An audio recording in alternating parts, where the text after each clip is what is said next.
नमस्कार भक्तों। रामायण में श्री राम और सीता के वियोग की कहानी तो सभी जानते हैं। वनवास से लौटने के बाद एक धोबी के कहने पर सीता जी को राम जी से अलग होना पड़ा था, लेकिन ये सब एक तोते की वजह से हुआ था। सीता माँ जब छोटी थी तब अपनी सहेलियों के साथ बगीचे में खेल रही थी। तभी उनकी नज़र तोतों की एक जोड़ी पर पड़ी। वह दोनों आपस में बातें कर रहे थे। सीता जी छुपकर उनकी बातें सुनने लगी। वह कह रहे थे कि भविष्य में राम नाम का एक बहुत प्रतापी राजा होगा, जिसका विवाह सुंदर राजकुमारी सीता से होगा। जब सीता जी ने उनसे पूछा कि उन्हें ये सब कैसे पता चला, तो तोते ने कहा उन्होंने महर्षि वाल्मीकि जी से ये बातें सुनी। वह अपने आश्रम में शिष्यों को ये बातें बता रहे थे।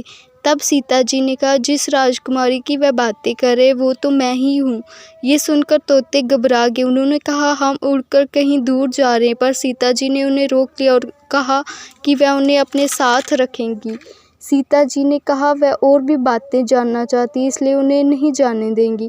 तोतों की जोड़ी ने खूब विनती की कि हमें जाने दो, पर सीता जी ने उनकी एक ना मानी। बाद में सीता जी ने नर तोते से कहा वह उसे छोड़ रही हैं, मगर मादा तोते को वह अपने साथ रखेंगी। नर तोते ने विनती की कि उसकी पत्नी गर्भवती है, ऐसा न करें, पर सीता जी ने उनकी बात नहीं मानी। नर तोता अपने साथी का वियोग नहीं सह पाया। उसने सीता जी को शाप दिया कि जैसे वह अपने जीवन साथी का वियोग सह रहा है, उसी प्रकार सीता जी भी एक दिन अपने पति का वियोग सहेंगी। कुछ समय बाद तोते ने अपने प्राण दे दिए। सीता जी को जब पता चला तो उन्हें बहुत पछतावा हुआ, लेकिन तब तक बहुत देर हो चुकी थी।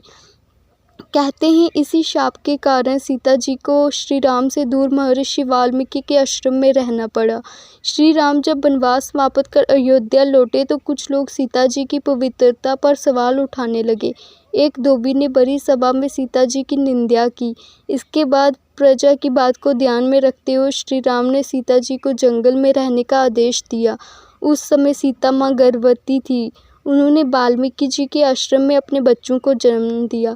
कहते हैं जिस धोबी के कहने पर श्री राम को अपनी पत्नी को छोड़ना पड़ा, वो पिछले जन्म में वही तोता था जिसने सीता माँ को श्राप दिया था। जय श्री राम।